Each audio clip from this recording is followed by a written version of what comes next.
para nosotros y que el mensaje de hoy de algún modo pueda ayudarnos a ser mejores cristianos, mejores servidores de nuestro Señor. Quiero invitarlos a abrir ahí en sus Biblias, en el libro de Hechos de los Apóstoles, en el capítulo 13, y vamos a poner ahí la atención en el versículo 36. Hechos de los Apóstoles, el capítulo 13, verso 36. Hoy quiero hablarles un mensaje que le vamos a llamar generación de ojos secos. Ese va a ser nuestro tema hoy, generación de ojos secos. Veamos qué dice la palabra Hechos 13, verso 36. Dice, porque a la verdad David, habiendo servido a su propia generación, según la voluntad de Dios, durmió.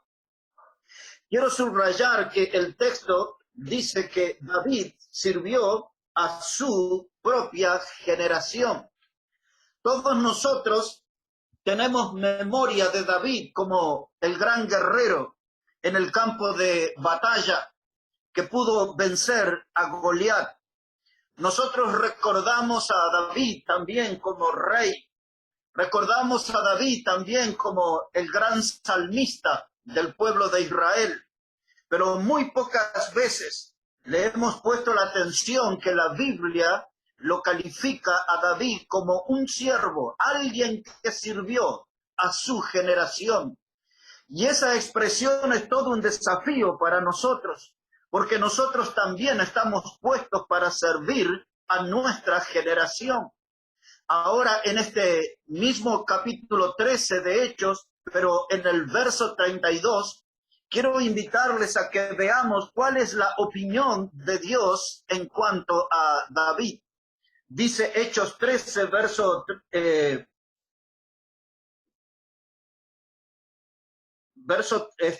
22. Dice, quitado les levantó por rey a David, de quien dio también testimonio diciendo, he hallado a David, hijo de Isaí, varón conforme a mi corazón, quien hará todo lo que yo quiero. Esta es la opinión de Dios. No es la opinión de la prensa religiosa. No es la opinión de una denominación evangélica. Es la opinión del mismo Dios en cuanto a su siervo, el que sirvió a su generación. Dios ahora dice que él es un varón conforme a mi corazón. En otras palabras, el corazón de David latía al ritmo del corazón de Dios. Y es esa la clase de corazón que nosotros necesitamos tener. Cada uno de nosotros en el servicio necesitamos tener un corazón que sea semejante al corazón de Dios. David sirvió a su generación. Esa palabra de servir es un término un poco extraño, porque vivimos en medio de una sociedad egoísta y aún la iglesia se ha contaminado con el egoísmo. Cada uno se mira a sí mismo, cada uno se preocupa por sí mismo y no se entregan en el servicio por otros. Otros no están bajo nuestra preocupación. Otros no son las personas que llaman nuestra atención. Otros no son el objetivo de nuestro trabajo. Y no estamos pensando en otros porque no estamos sirviendo correctamente en nuestra generación.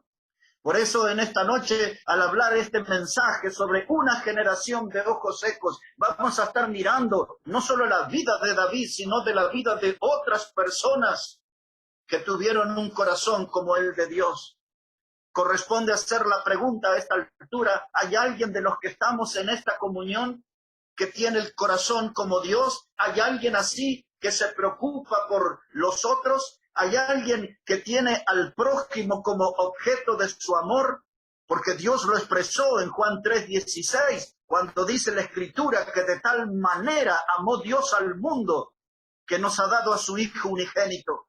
Allí quedó expresado el amor de Dios, el alcance del amor de Dios. El amor de Dios fue por las personas, el alcance del amor de Dios era por todas las personas que estaban en el mundo, y la prueba de ese amor es que Él nos dio a su Hijo unigénito. Ahora ustedes y yo estamos siendo llamados para servir a nuestra generación. Y si nosotros no servimos a nuestra generación, seremos parte de una generación de ojos secos. Hoy ya casi nadie está levantando la bandera del servicio. Aún en nuestros mismos cultos no escuchamos prédicas desafiándonos al servicio, desafiándonos al ministerio, desafiándonos a consagrar nuestras vidas al Señor. Hoy ya casi nadie levanta esas banderas porque estamos viviendo en un tiempo donde la gran mayoría espera que otro hagan. Quisiera repetir eso.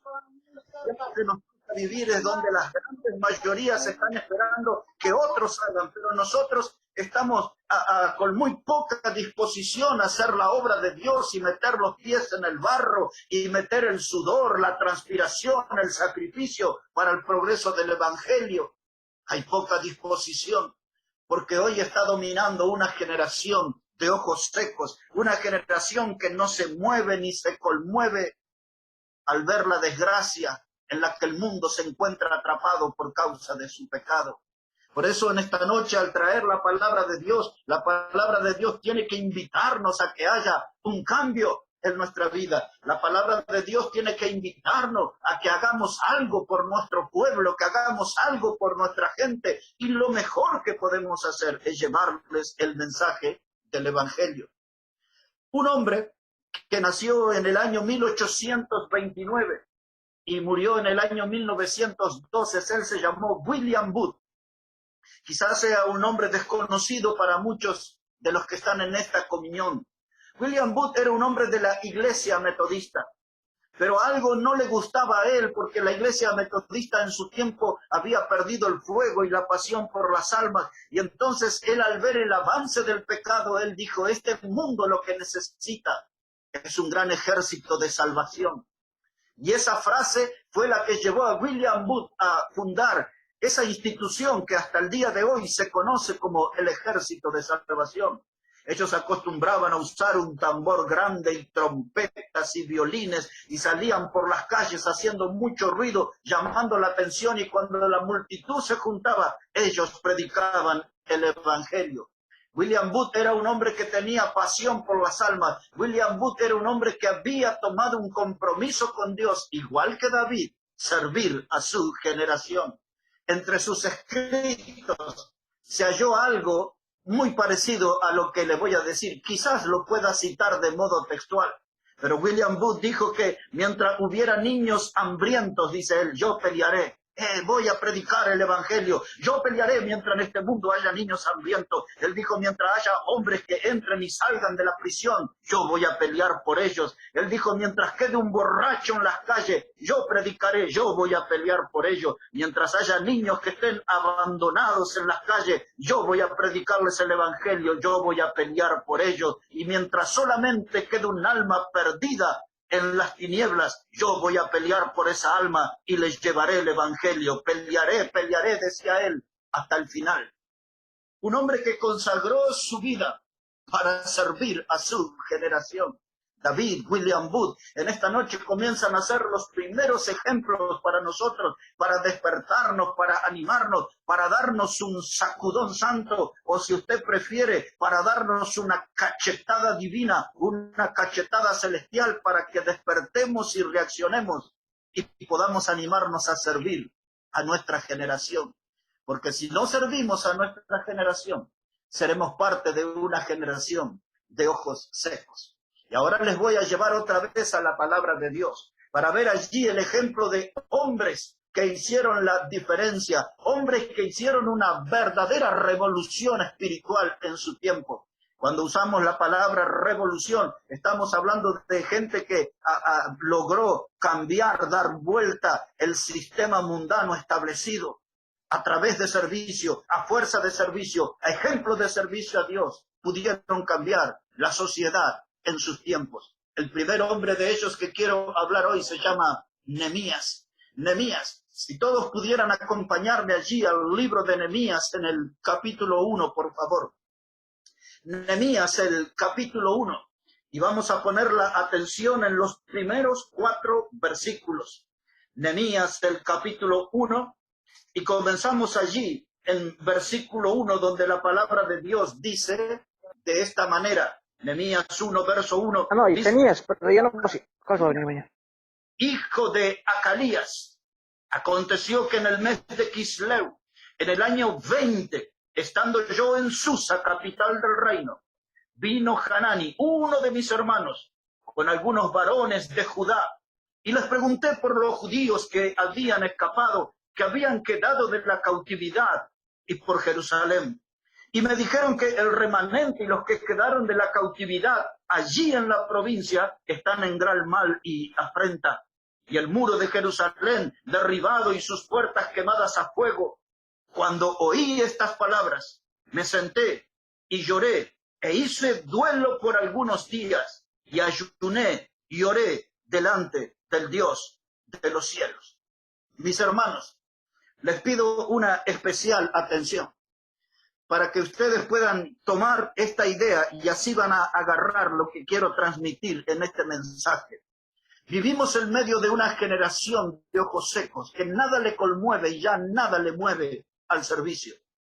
Pero aquí Nehemías nos marca el ejemplo en tres palabras que tienen que adherirse a nuestra vida, tres palabras que tienen que adherirse a nuestro ministerio, tres palabras que tienen que adherirse a nuestra iglesia.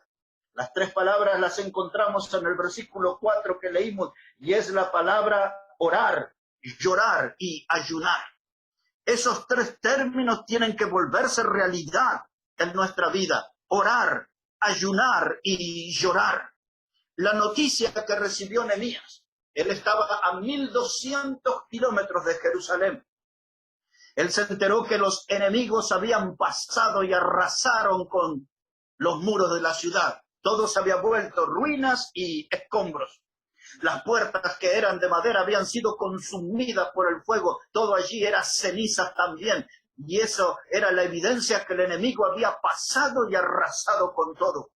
Nehemías se conmovió en su corazón y él quiso servir a su pueblo, quiso servir a su gente, quiso hacer algo por los de su sangre. Y la primera decisión que tomó fue orar, ayunar y llorar. Orar, ayunar y llorar. Nehemías tuvo que hacer un recorrido de 1200 kilómetros a caballo y él llegó allí a ver aquellas ruinas, aquellos escombros, él llegó a ver aquella ceniza, todo era un estado lamentable.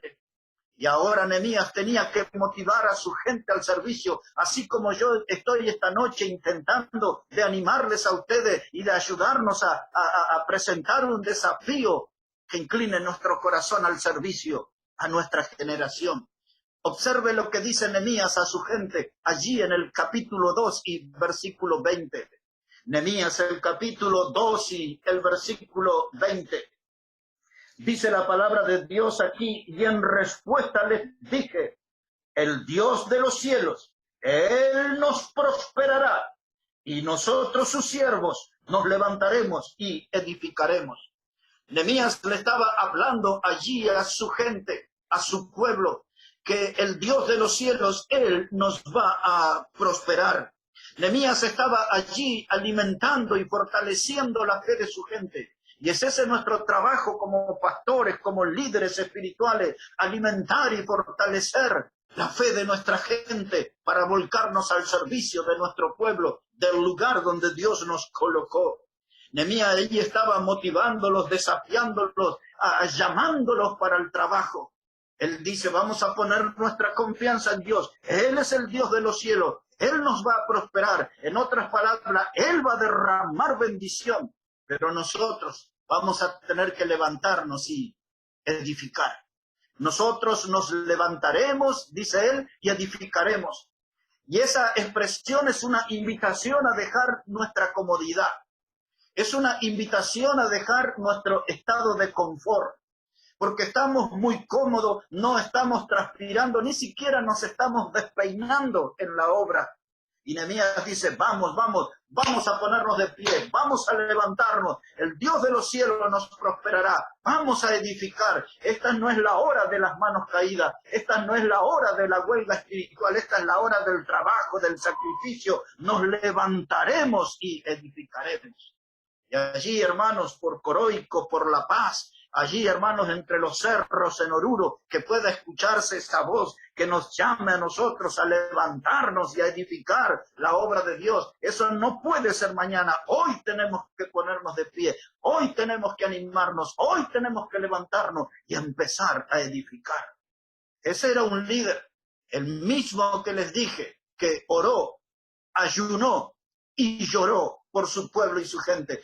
Y ahora puso los pies en el barro, y ahora les dio una voz de ánimo, y ahora les dijo, este es el momento, esta es la oportunidad. Nosotros, sus siervos, si se califica como tal, como siervo, entonces nos levantaremos y edificaremos. Los espectadores que se queden a un costado, pero los protagonistas, los siervos, nos levantaremos y edificaremos la obra de Dios. Ahora veámoslo ya en acción. Observemos ahora por un momento Nehemías capítulo 4 y el versículo 6. Nehemías el capítulo 4 y el versículo 6. Dice la palabra de Dios allí, edificamos pues el muro y toda la muralla fue terminada hasta la mitad de su altura, porque el pueblo tuvo ánimo para trabajar. Observe esa expresión. Dice, llegamos allí, levantamos el muro hasta la mitad. El pueblo tuvo ánimo para trabajar. Y es eso lo que necesitamos en nuestras vidas. Es eso lo que necesitamos en nuestro ministerio, en nuestra iglesia. Esta virtud que se llama ánimo. El ánimo es algo que escasea. El ánimo es algo que pocos tienen. Pero la obra se hace cuando tenemos ánimo en el corazón, ánimo en el alma, cuando tenemos ánimo para hacer las cosas para Dios. Y dice Nehemías aquí, el pueblo tuvo ánimo para trabajar. Hay mucha gente que a veces está animada para tomar un tiempo de vacaciones. Hay gente que está animada para tomar un vuelo en avión, en una flota, para conocer nuevos paisajes, nuevos lugares. Pero aquí hay que tener ánimo para trabajar, ánimo para hacer la obra de Dios. Y mire cómo este hombre, el mismo, el que oró, el que ayunó y el que lloró por su pueblo y su gente, ahora le vemos ya en el muro, avanzando ese muro, ahí en el capítulo 4 y en el versículo 3, hermanos. Si puede poner la atención ahí, por favor. Nehemías 4, verso 13, dice, entonces, por las partes bajas del lugar, detrás del muro, y en los sitios abiertos, puse al pueblo por familias, con sus espadas, con sus lanzas y con sus arcos. Y después miré y me levanté y dije a los nobles y a los oficiales y al resto del pueblo, no temáis delante de ellos, acordaos del Señor grande y temible y pelead por vuestros hermanos, por vuestros hijos y por vuestras hijas y por vuestras mujeres y por vuestras casas. Ahí está el líder, animándole a la gente. Dice, no hay por qué temer, porque Dios va a pelear con nosotros. En esta batalla que tenemos, en el servicio, Dios está a nuestro favor. Dios está con nosotros. Él va a pelear con nosotros. No vamos ahí a la batalla confiados en nuestra experiencia humana. No vamos a ir a la batalla confiados en nuestros años de ministerio. Vamos a ir a la batalla porque Dios va a pelear con nosotros. Él lo hará. Y ahora dice Nehemías, y esto para todos los pastores, los líderes aquí, nosotros tenemos que ser una motivación y una guía para nuestra familia. Aquí está el llamado de Dios. En estas palabras está el llamado de Dios para nosotros. Dice, pelead por vuestras esposas, pelead por vuestros hijos, pelead por las mujeres, pelead por vuestra casa. Hay que pelear por nuestra gente. Aquí los pastores que están aquí, los predicadores en esta comunión, los padres de familia que están escuchando este mensaje, nosotros tenemos que marcar el camino a nuestra familia, nosotros tenemos que dejar la huella bien marcada para nuestros hijos, para nuestros nietos, tenemos que pelear por los de nuestra sangre. Dios nos ha confiado que les cuidemos, Dios nos ha confiado que les guiemos, Dios nos ha confiado que los edifiquemos, que los alimentemos en su vida espiritual, que los motivemos al servicio, no con palabras, sino con ejemplo, con huellas. Mis hermanos, es la hora de pelear por nuestra gente, por nuestro pueblo, es la hora de pelear por nuestra familia. Vale la pena luchar por los nuestros, vale la pena que el fuego esté bien encendido, el fuego espiritual en medio de nuestra familia para poder servir a nuestro Dios y a nuestro Salvador Jesucristo. Y ahora dice aquí Nehemías en el capítulo 4 y en el versículo 18. Si puede poner la atención ahí, por favor. Nehemías 4, verso 18. Dice, porque los que edificaban, cada uno tenía su espada ceñida a sus lomos, y así edificaban, y el que tocaba la trompeta estaba junto a mí. Note lo que dice este verso 18. Dos cosas quiero que note de ese pasaje. Dice, los que edificaban, en una mano estaban edificando y con la otra mano estaban teniendo la espada. Allí, hermanos, dice la palabra de Dios, con una mano estaban edificando y con la otra estaban teniendo la espada. El problema que hemos tenido los bautistas en estas últimas décadas es que hemos estado peleando mucho, hemos usado demasiado la espada y no hemos invertido tiempo en edificar nuestra iglesia. Me estoy refiriendo no a un edificio de ladrillos, me estoy refiriendo a edificar nuestra iglesia espiritualmente. Vamos a pelear, vamos a usar la espada y vamos a defendernos de los ataques del diablo, vamos a defendernos del avance de las falsas doctrinas. Pero mientras estamos en esa batalla peleando por la verdad, peleando las batallas de Jehová, con la otra mano tenemos que edificar. Tenemos que hacer las dos cosas a la vez. No podemos hacer una y abandonar la otra. Hay que pelear por la fe. Como dice Judas allí, pelear ardientemente por la fe que ha sido dada una vez a los santos. Y mientras estoy en esa batalla de Jehová, sigo edificando la obra, sigo edificándola espiritualmente, alimentándola espiritualmente, fortaleciéndola espiritualmente. Nehemías es un líder ejemplar. Nehemías viene esta noche a darnos un ejemplo para nuestro corazón de que hay que orar, hay que ayunar y hay que llorar por nuestro pueblo y por nuestra gente. Quisiera llevarles a un segundo ejemplo muy cercano. El libro anterior a Nehemías es el libro de Esdras. Si puede poner la atención allí, por favor, en el libro de Esdras, en el capítulo 9. Esdras, el capítulo 9, versículo 1. Mire cómo dice la palabra de Dios. Antes de Nehemías, allí está Esdras. Esdras era un sacerdote consagrado, un gran predicador de la palabra de Dios. Y dice aquí en su libro, Esdras 9, versículo 1. Dice, acabadas estas cosas, los príncipes vinieron a mí diciendo, el pueblo de Israel y los sacerdotes y levitas no se han separado de los pueblos de la tierra de los cananeos. Versículo 2, han tomado de las hijas de ellos para sí y para sus hijos, y el linaje santo se ha mezclado con los pueblos de la tierra. Y la mano de los príncipes y de los gobernadores ha sido la primera en cometer este pecado. Cuando oí esto, rasgué mi vestido, mi manto, y arranqué pelo de mi cabeza y de mi barba, y me senté angustiado en extremo.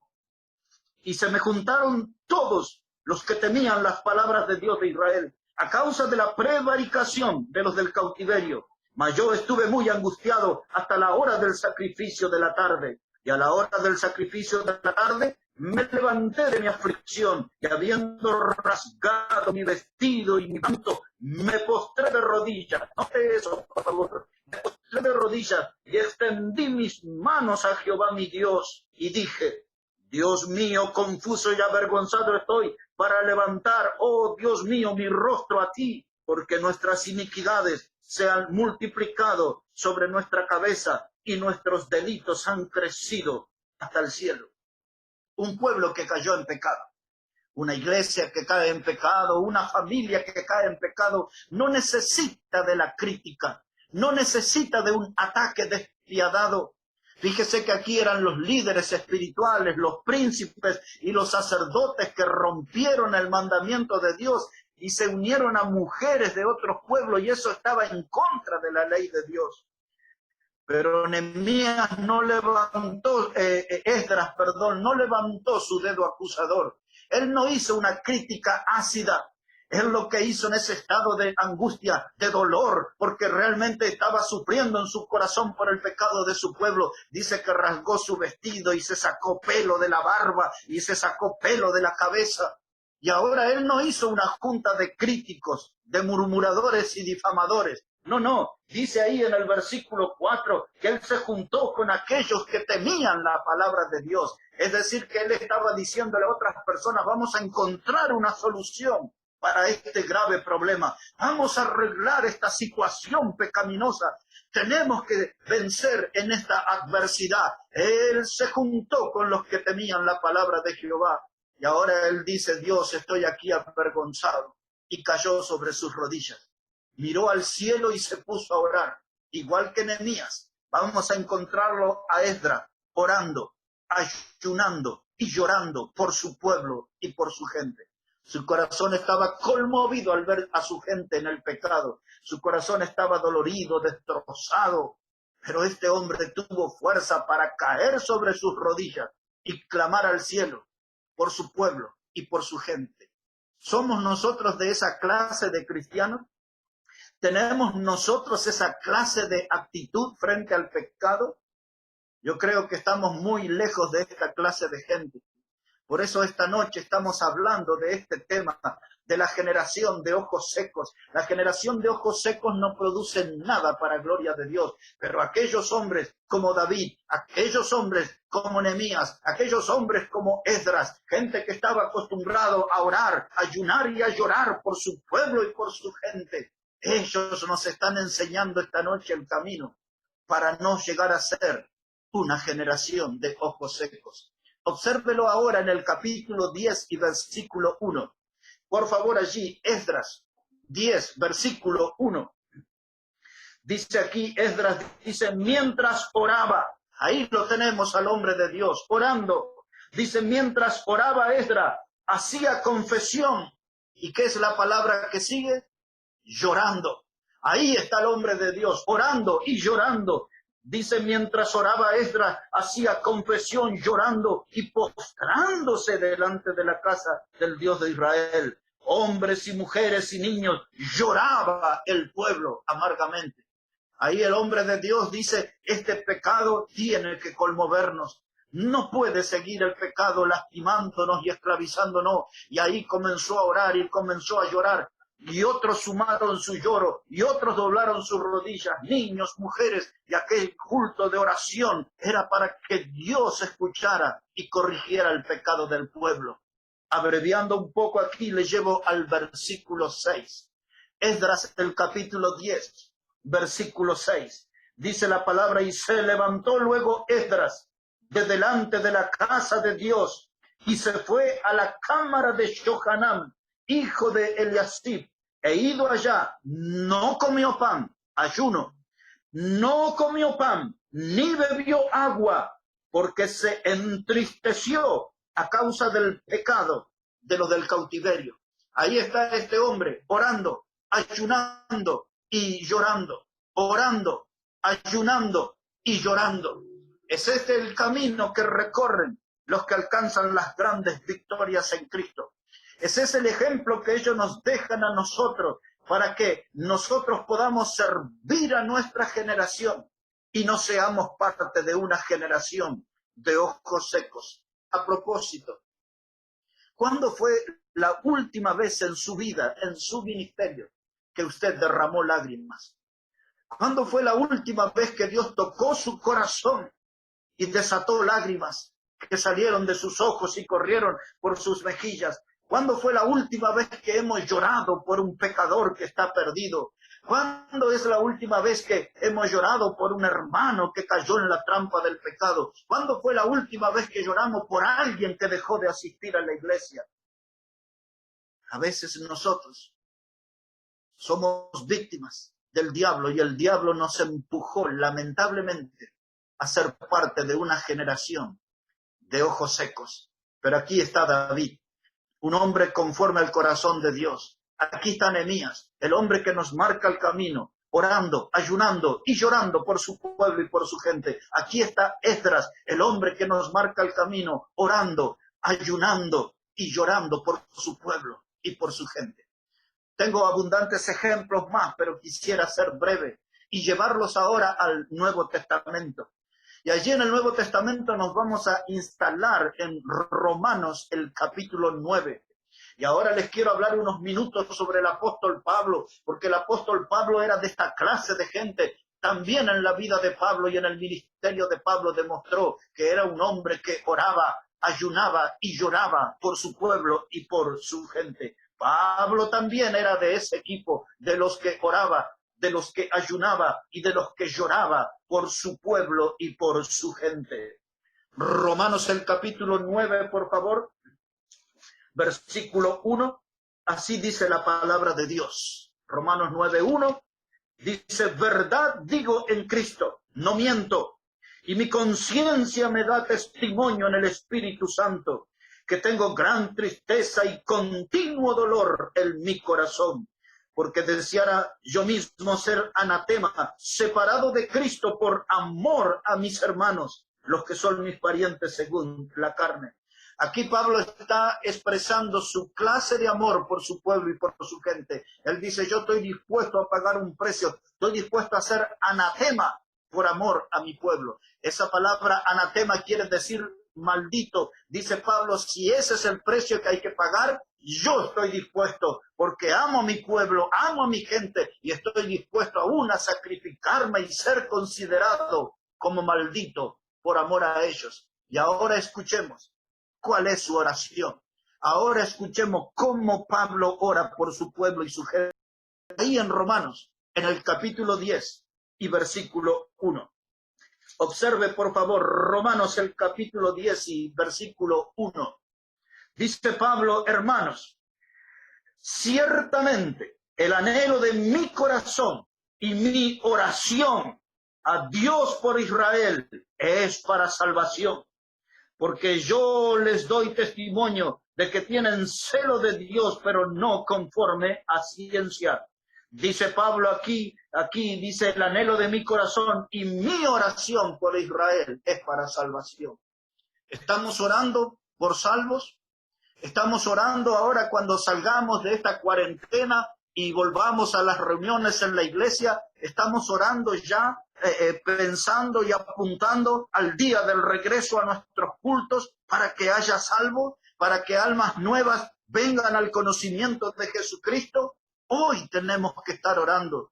Ustedes van a ir ahí en Bolivia hasta el 30 de julio en esta cuarentena, pero seguramente, aunque le sea dinámica o no dinámica el nombre que le pongan, no estamos totalmente libres para reunirnos en Bolivia y tampoco aquí en la Argentina, pero ya podemos orar para el día en que se nos permitan abrir las puertas y que podamos ver almas nuevas y que podamos ver gente salvo por la gracia salvadora de Jesucristo.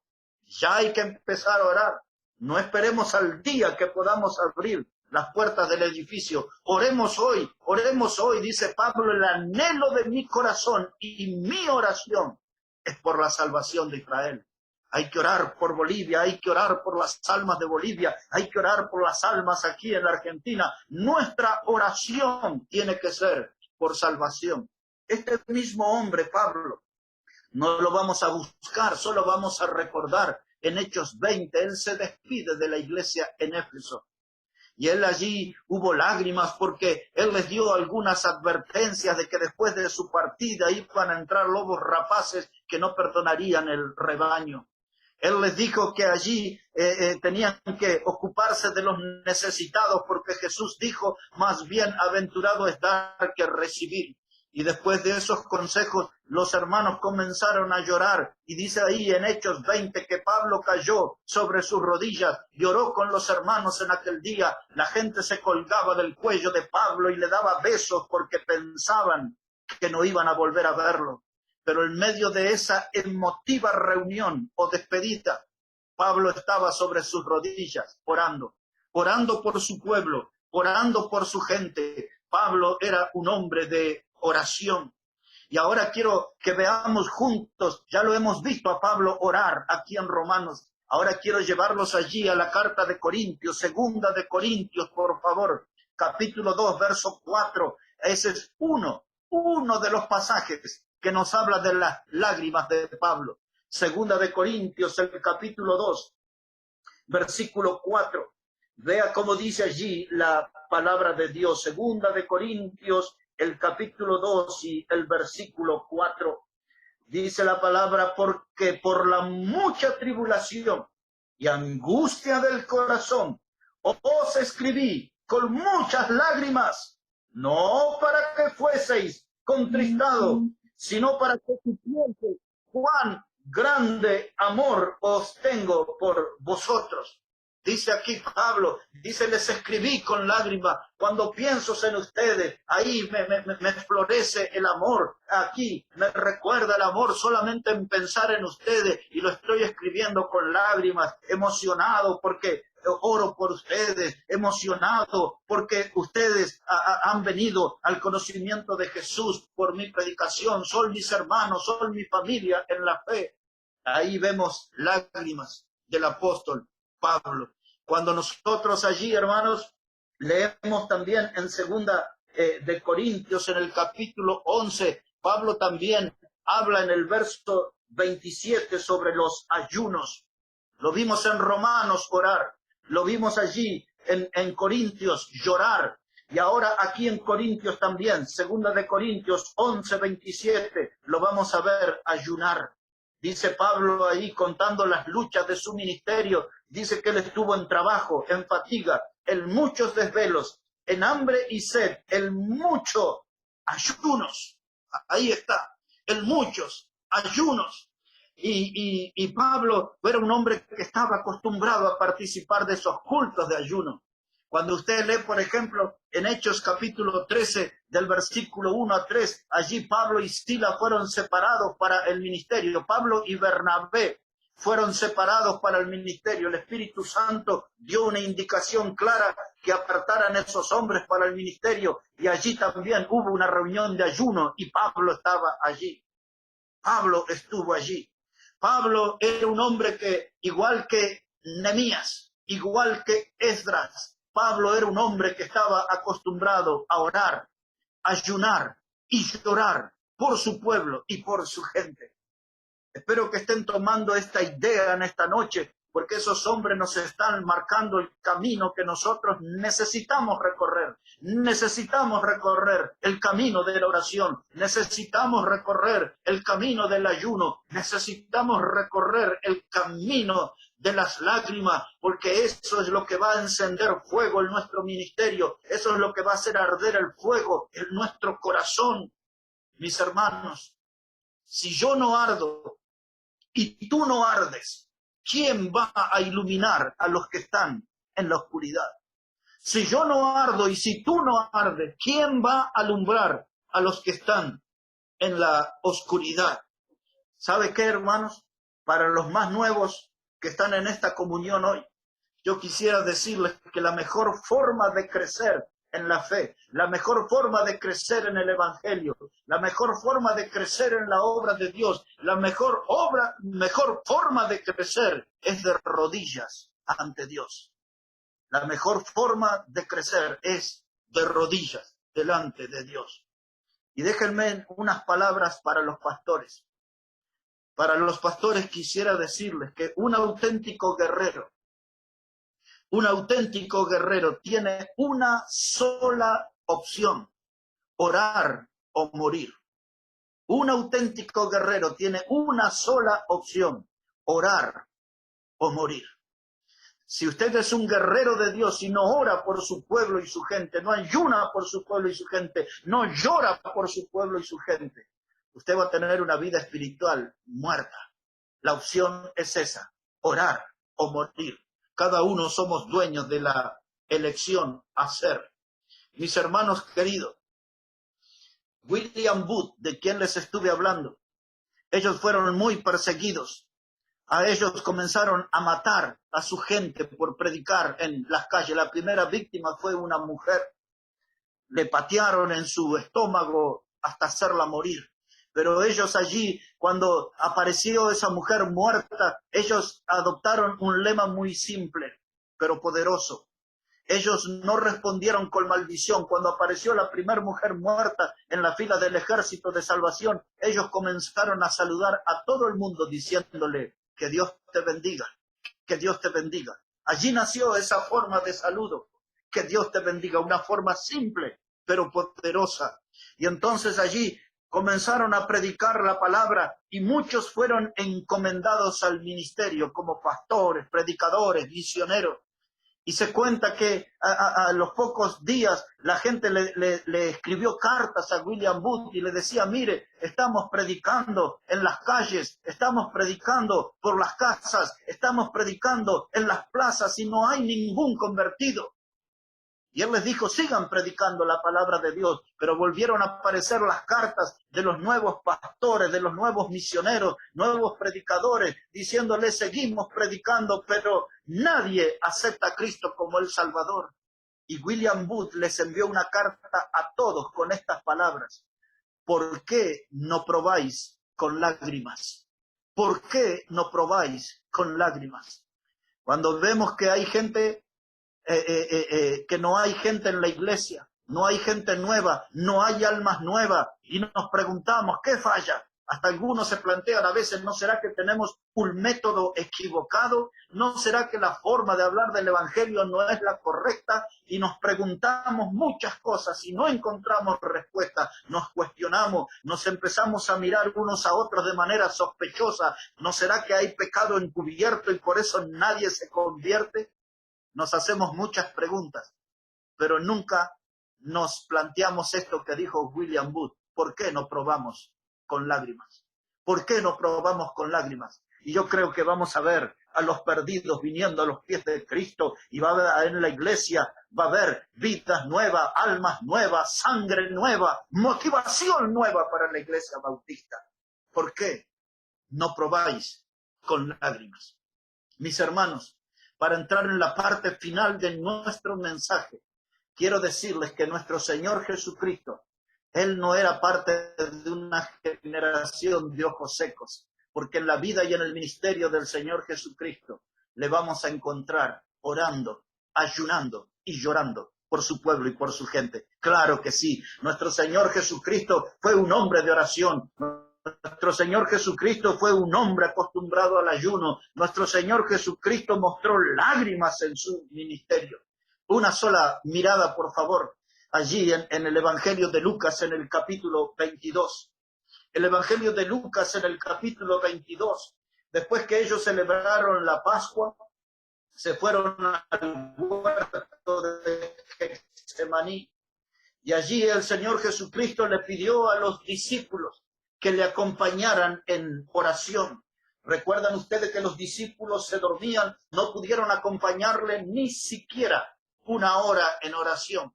Pero si ya está ahí en el Evangelio de Lucas, capítulo 22 y verso 39, mire cómo dice la palabra. Dice, y saliendo se fue, como solía, al monte de los olivos, y sus discípulos también le siguieron. Cuando llegó a aquel lugar les dijo, orad que no entréis en tentación. Y él se apartó de ellos a distancia como de un tiro de piedra. Y escuche esto, dice, puesto de rodillas, oró. Puesto de rodillas, oró. Y ahora verso 42, dijo, Padre, si quieres pasa de mí esta copa, pero no se haga mi voluntad, sino la tuya. Y se le apareció un ángel del cielo para fortalecerle. Y estando en agonía, oraba más intensamente, y era su sudor como grandes gotas de sangre que caían hasta la tierra. Mire, hermanos, ahí lo tenemos al Señor Jesucristo puesto sobre rodillas. Nehemías estaba sobre sus rodillas. Esdras estaba sobre sus rodillas. Pablo estaba sobre sus rodillas. Y ahora nuestro Salvador estaba sobre sus rodillas. ¿Cuándo estaremos nosotros sobre nuestras rodillas, orando a Dios, ayunando delante de Dios, llorando delante de Dios?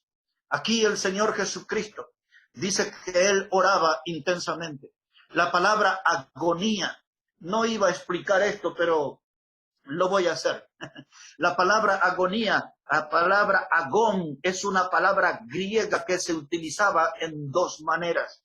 La palabra agón era lo que se utilizaba para un atleta de alta competencia, alguien que se entrenaba, que hacía grandes sacrificios, alguien que realmente tenía que entregar lo máximo. y a ese se le llamaba Agón. La palabra Agón se utilizaba también en el campo de batalla, cuando todos los soldados a un grito, allí al unísono, avanzaban al ataque, y entonces ahí estaban poniendo toda su fuerza, toda su energía en ese ataque, en la batalla. Ahí se usaba la palabra Agón.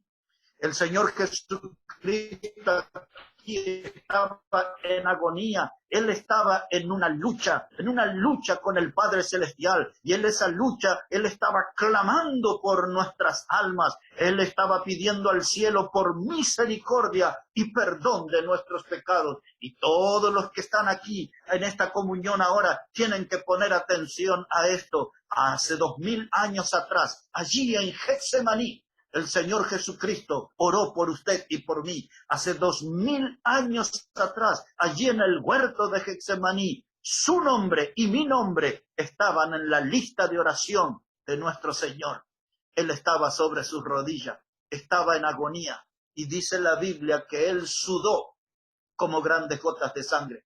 Esto es un fenómeno que los médicos le llaman hematidrosis. La palabra hematidrosis, el sudar gotas de sangre, solamente le ocurre a una persona que está bajo un estado de gran presión o de tensión. Eso puede ser posible, sudar gotas de sangre, cuando alguien está bajo un estado de presión o de tensión. Y el Señor estaba en esa oración, una gran batalla, clamando al cielo por misericordia para usted y para mí. En otras palabras, Él estaba en esa batalla con Dios, pidiendo por la salvación eterna de nuestras almas. Me gusta ir al libro del Hebreos, esa carta de Hebreos, si puede ir ahí, ese es el último texto que vamos a leer. Hebreos 5, verso 7, ese pasaje nos ofrece detalles de esta oración que Lucas no nos da. En Hebreos 5, 7 vamos a encontrar detalles de esta oración que Lucas no hace ese comentario.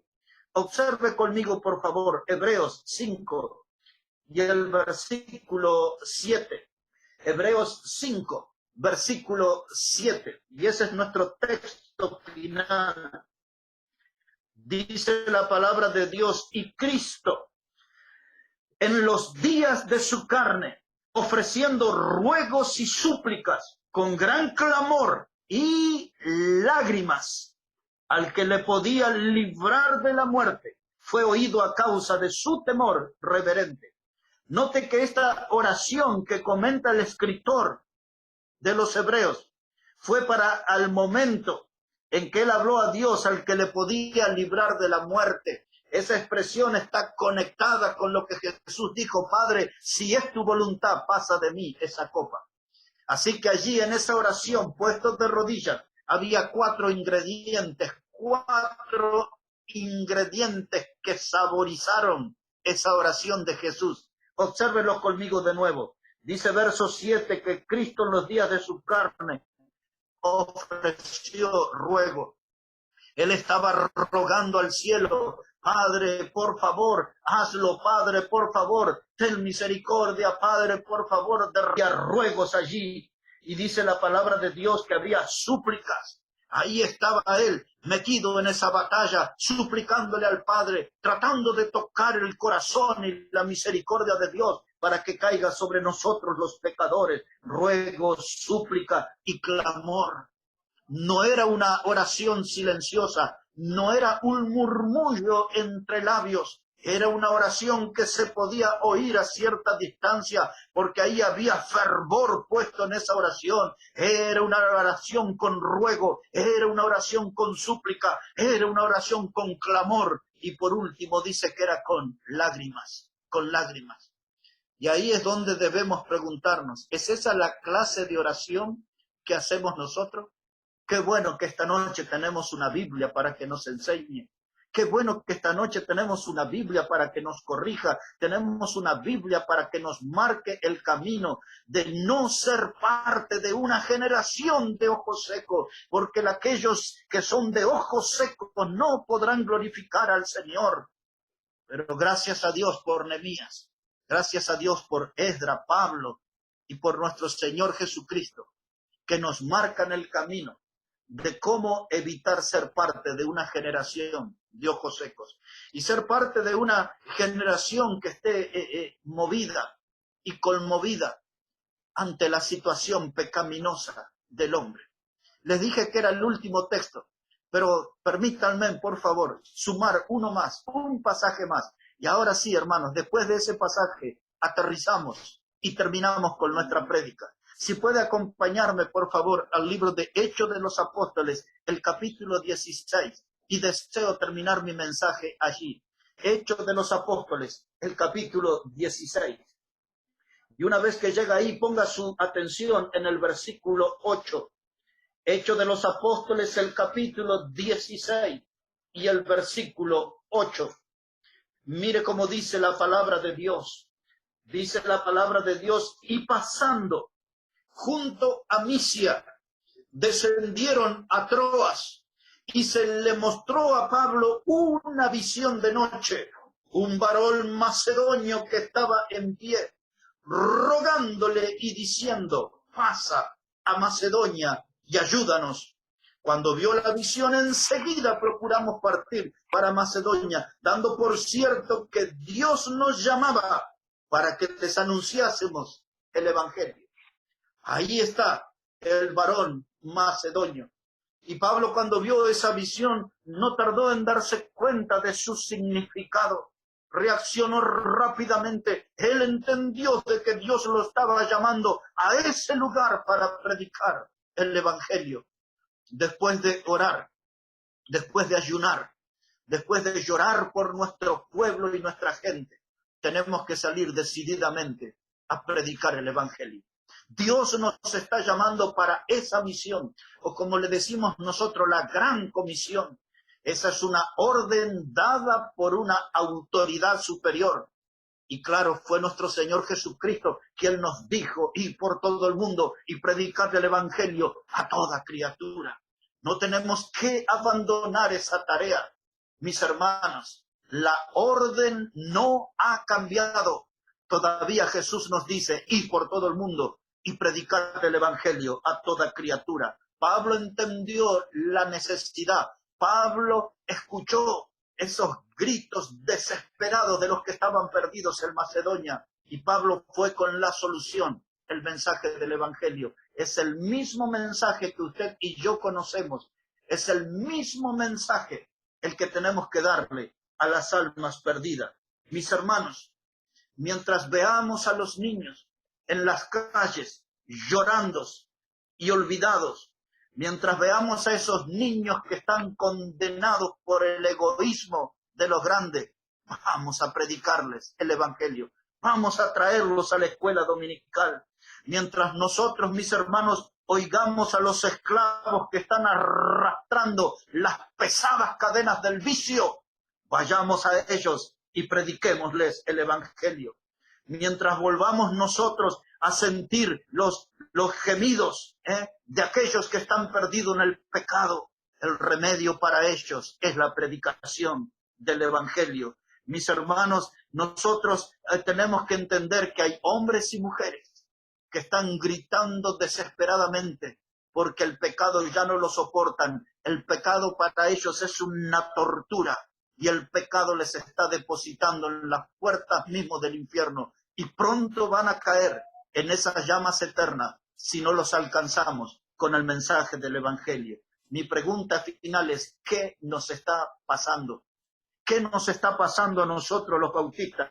¿Es que acaso ya nos estamos escuchando el lloro y el crujir de dientes de aquellos que están marchando rumbo al infierno? ¿Ya no escuchamos el lloro y crujir de dientes de los que marchan al infierno?